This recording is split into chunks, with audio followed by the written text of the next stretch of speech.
Good morning, everyone. Welcome to today's webinar. We are going to be covering the topic of earth movement and materials. So really, it's all about focusing on earthworks and specifically some features and tools within RoadEng that you can use.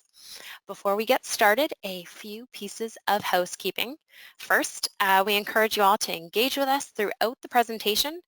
You can use the Q&A section of your GoToWebinar panel to type in questions, and we're going to be addressing those questions at the end of the webinar. Second, as usual, this webinar is being recorded and we're going to have it available afterwards on our YouTube page as well for any future webinars. If you can't make them, when you register, you do get that email link sent to you directly. Additionally, we've started providing certificates of attendance. That's something new. It started a couple webinars ago. These are now automated through GoToWebinar. They're going to be coming to you as a link. You're going to see it in the follow-up email that comes approximately 1 hour after this webinar completes. So if you are interested in getting that certificate, just keep your eyes out for that GoToWebinar email. Finally, we've added a lot of new webinars to the calendar, actually, as of this morning. Bridge site design, georeferencing data, culvert design, and more. So be sure to go to our Softree webpage, check out the webinars link up at the top and the new calendar. In terms of today's agenda, our training manager, Matt's going to be demonstrating in RoadEng. Now, all of the features and functions he is covering are actually included in standard RoadEng. And a special license of our earthwork optimization tool, Softree Optimal, which you often hear us talk about, especially in the context of earthworks, is actually not required. But it certainly could make minimizing your earthworks a whole bunch easier. But as I said, today it's all about tools for earthworks and movement within RoadEng. The webinar itself, it's going to cover assigning materials in a variety of scenarios, so assigning materials to the ground using layer depths and surfaces, assigning material to subgrade fill, and assigning material to layers above a subgrade fill. Then we're going to take a look at smart pits. So this is a technology that we've got within RoadEng that helps you identify which pit is the most suitable for what material and when the opening costs actually make sense to open up that additional pit. And lastly, another piece that's proprietary to RoadEng, our Opti-Haul graph, which is kind of like a unique variant of a mass haul, but it covers material movements by type, by distance, and a whole bunch of additional data that you wouldn't normally see in a mass haul. Anyways, enough from me. Let's get into the software. Over to you, Matt.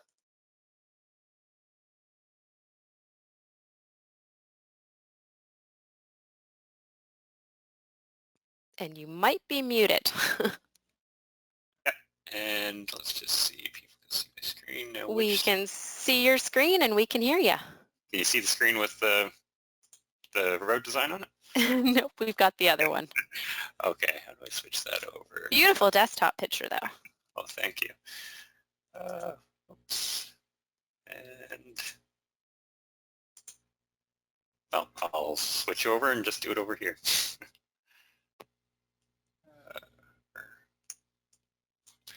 Actually, I think, there we go. Show screen. Screen one. There we go. So the bigger screen gets it. All right. You're all set. Perfect. Thanks for the introduction, Erin. And as Erin stated, today we're going to cover earth movement and materials. So for this, we're going to start pretty basic and kind of add complexity as we go. With this webinar, hopefully it's something that everyone will take something away from, whether you're a new user, you're interested in the software, or if you've been using it for a long time. So without further ado, we'll get into it. So I've got this design. We've got an alignment in there. We won't really talk about adjusting the alignment at all in this.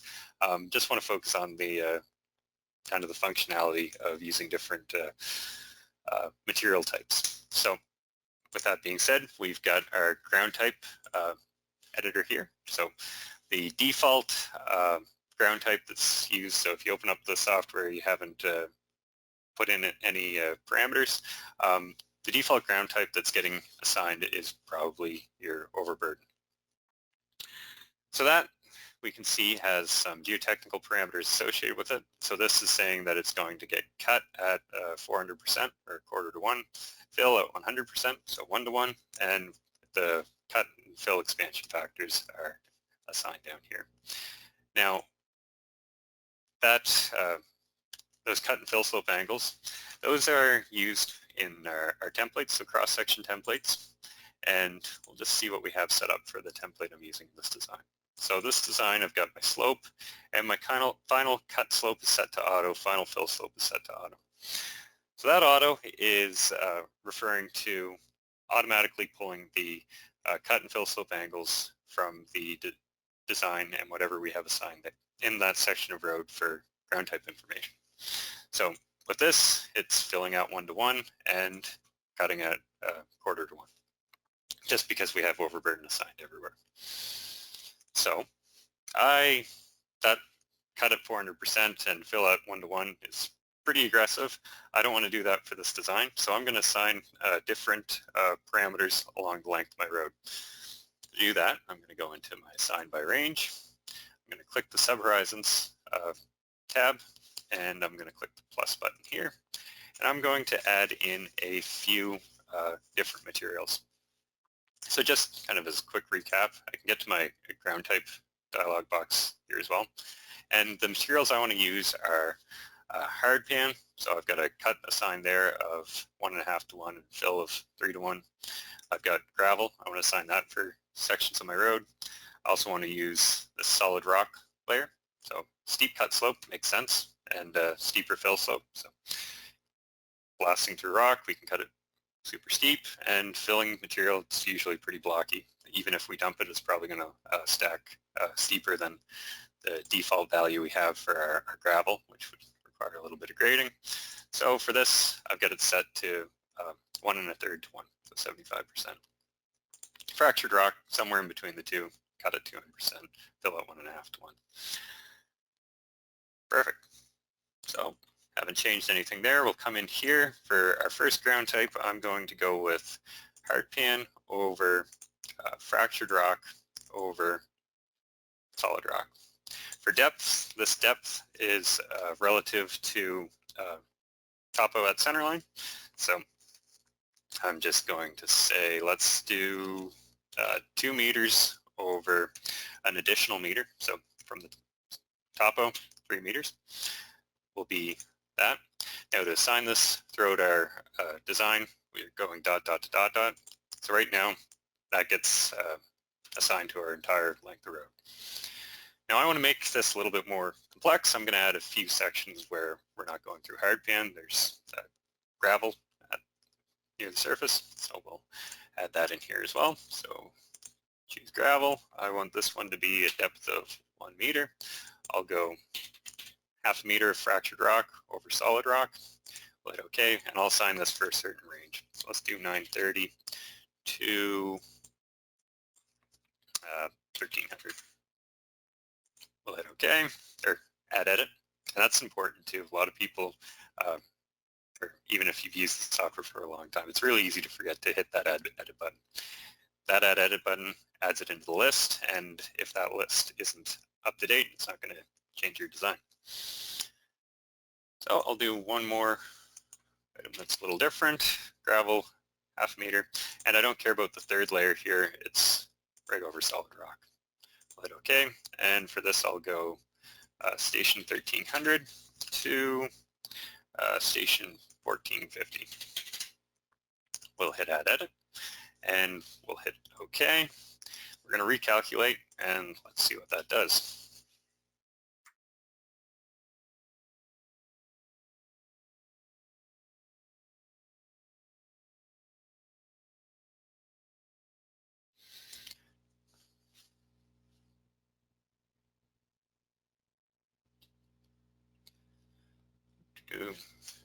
It's just recalculating all those cross sections right now.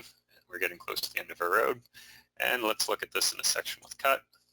So here we've got our cut. Since that cut slope is set to auto, we've got the hinge point. So the first section of our cut slope is cutting at solid rock value. Then it's transitioning to that fractured rock value. So 400%, 200%. And then in the hard pan, it's 1.5 to 1, 66%. Now, great. Before I go any further with this example, just as a quick tangent, it was mentioned in the introduction, using subsurface horizons. So this is great if we have, if we're fine using, assuming our subsurface layers follow our topo. So it's just a simple offset, meter, 2 meters, whatever you assign in there. Metric or imperial, you can do it in feet. It's all kind of the same. Now, if we have something that we want to make a little more complicated or a little closer to reality, we can assign a subsurface terrain file. So this design I have open here has one of those in it. So as we can see here, we've got our topo, and then we've got the subsurface layer, and it is not following the topo surface. So that is, it can be created a bunch of different ways. All you need is spatial data that you can create a tin from. So if you are fine adding in break lines and chopping things up and having a little bit of interpolation in it, you can do that. If you are lucky enough to have borehole data, you can incorporate that and make it whatever you want. To add that into location, it's pretty simple. You're just going to click the corridor tab, click properties, reference terrains, and add in a subsurface layer. So mine's already there, but just hit browse, navigate to what you want, read it in, hit OK.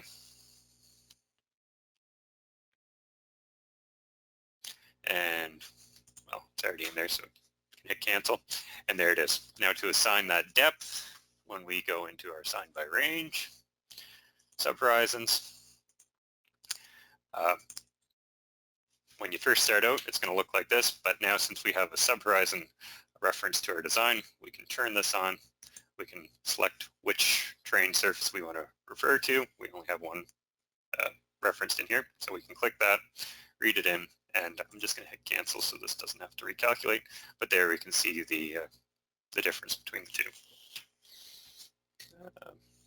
So this, yeah, so as you can see, two surfaces are different. All right, back to end of that tangent and back to this other design. So this one, we've got our cut slope information applied based on ground types.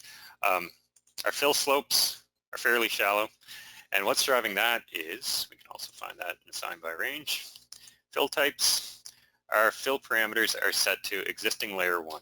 So whatever our first layer is, so in this case, I think we're in a gravel section.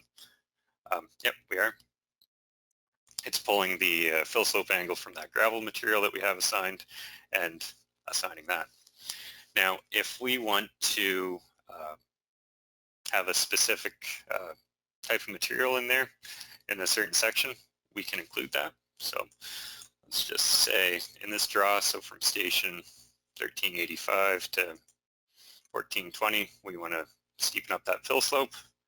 We could change our template and have a fixed value, or we could keep track of what material we're actually going to use there. So we'll fill that draw in with rock. We're able to stack it a bit steeper, and we can capture that by going fill types. We'll choose our solid rock layer, and we'll assign it from 1385 to 1420. Again, hit add edit, we'll hit OK. It's going to take a moment to recalculate.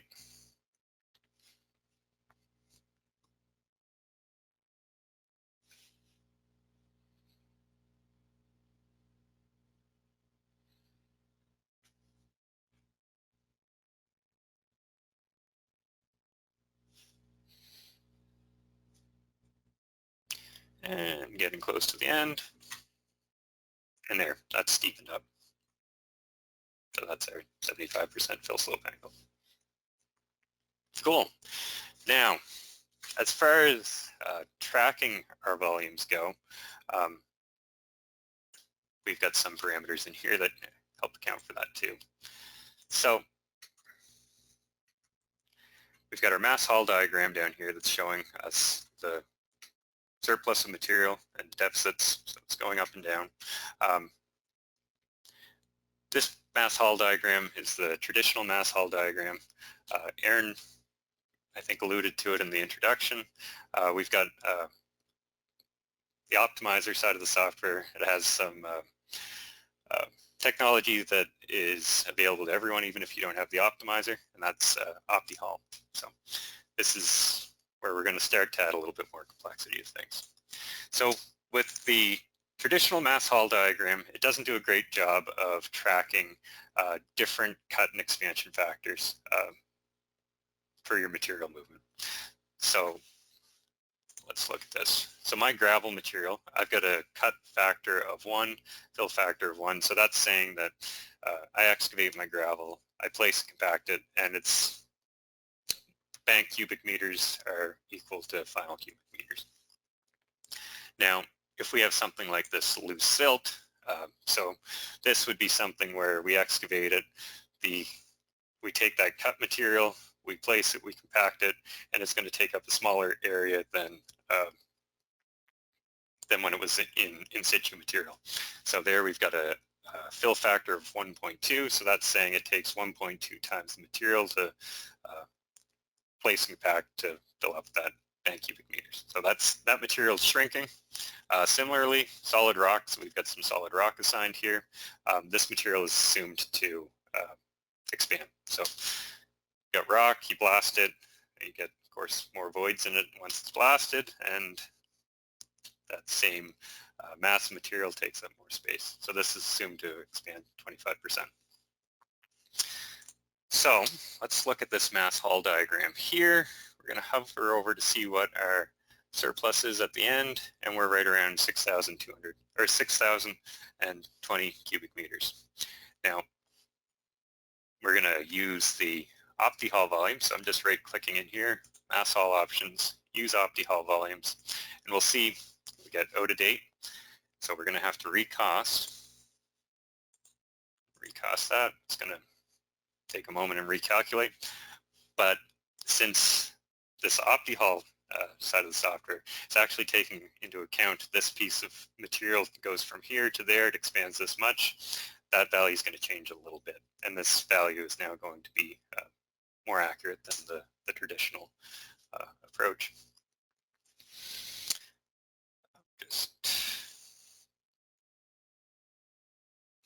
So we'll zoom in here and hover over that end piece.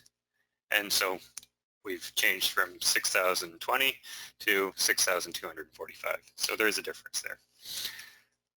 Now, there's even more smarts going on to it than just that.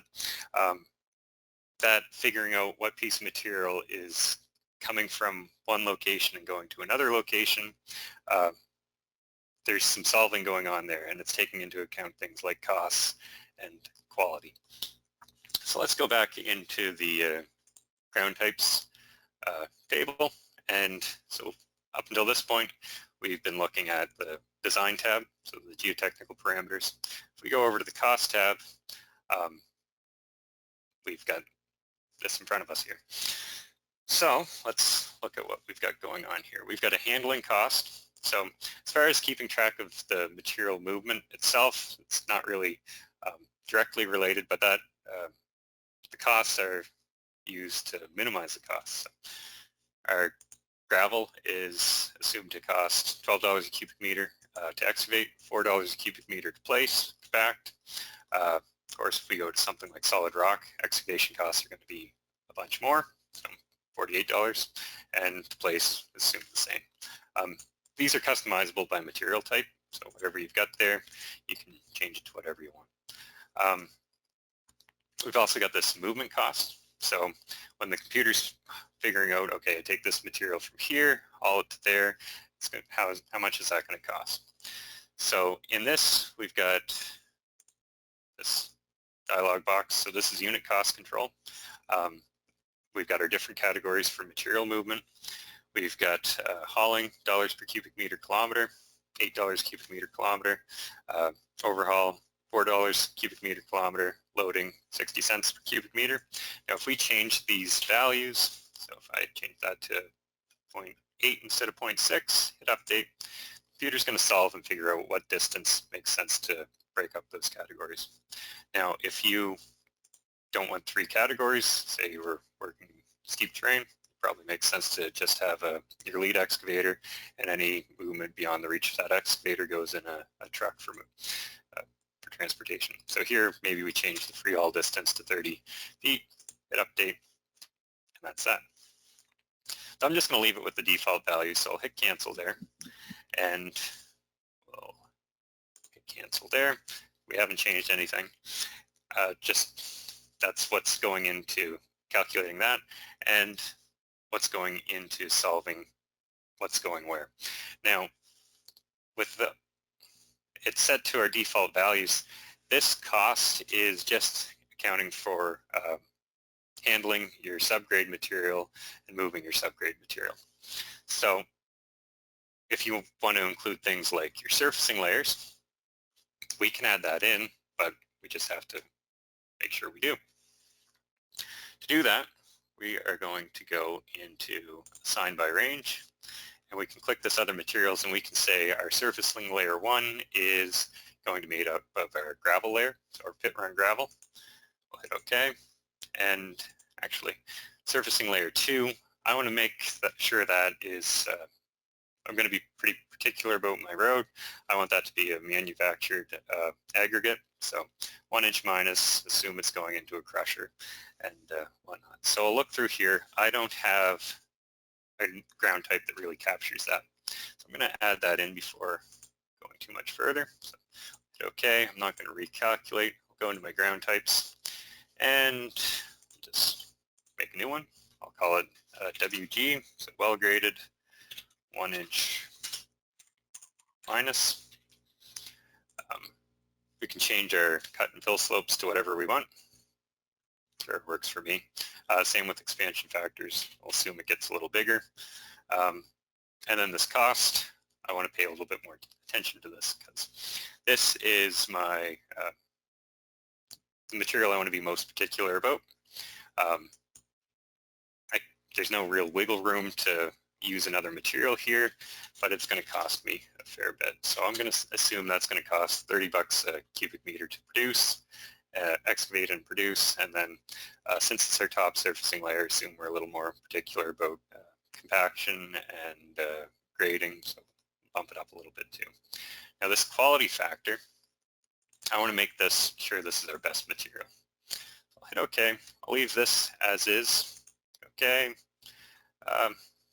Still don't care about recalculating anything yet. I'm going to go back in here, assign by range, other materials. Actually, just for the sake of doing it a different way, I can get there that way. I can also go into templates, materials, and say, okay, surface layer 1 is gravel, surface layer 2, I'm going to make that my well-graded 1 inch minus. Perfect. We'll hit OK. I am going to recalculate now. So this value should go up. We're including more work in the estimate. Our mass haul with Opti-Haul volumes should also show less of a surplus now. So right now this is showing just the subgrade. We didn't have different materials assigned for the surfacing layers, but now that those are assigned, we want to account for those and make sure things balance. So we'll hit OK. This is going to recalculate.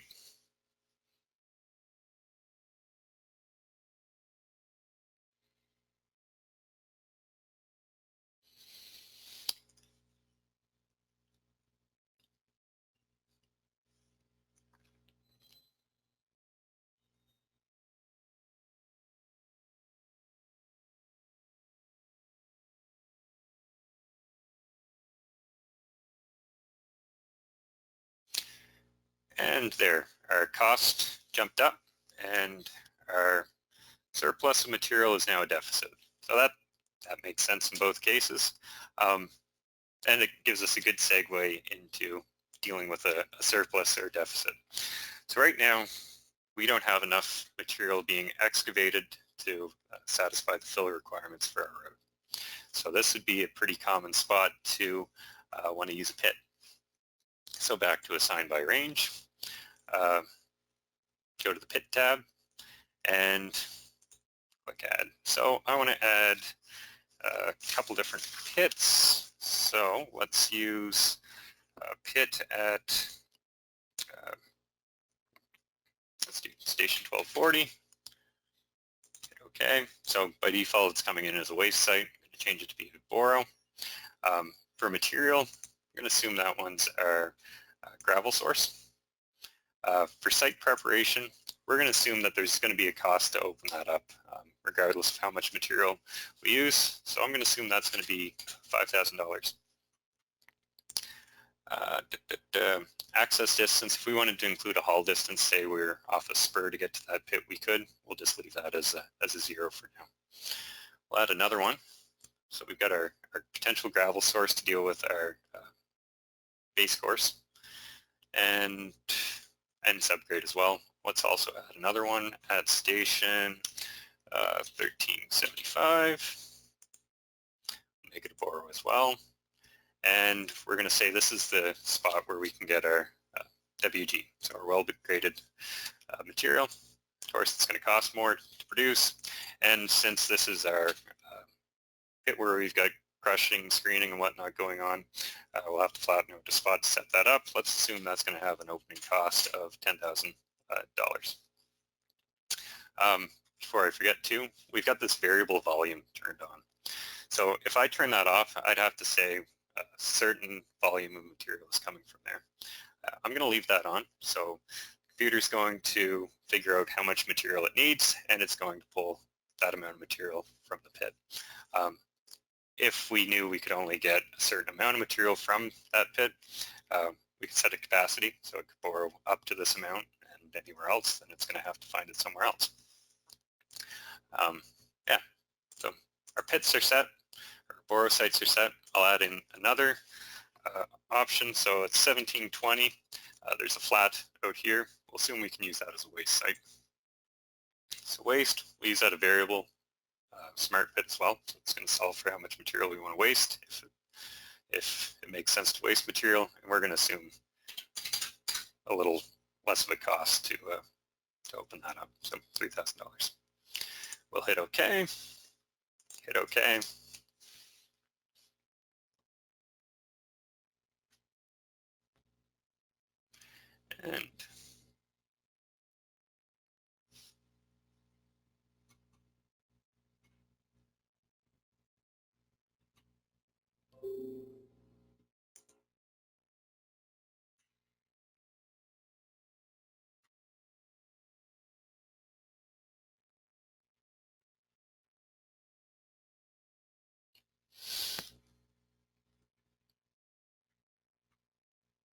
And there. So now we can see in our mass haul, our design is balanced.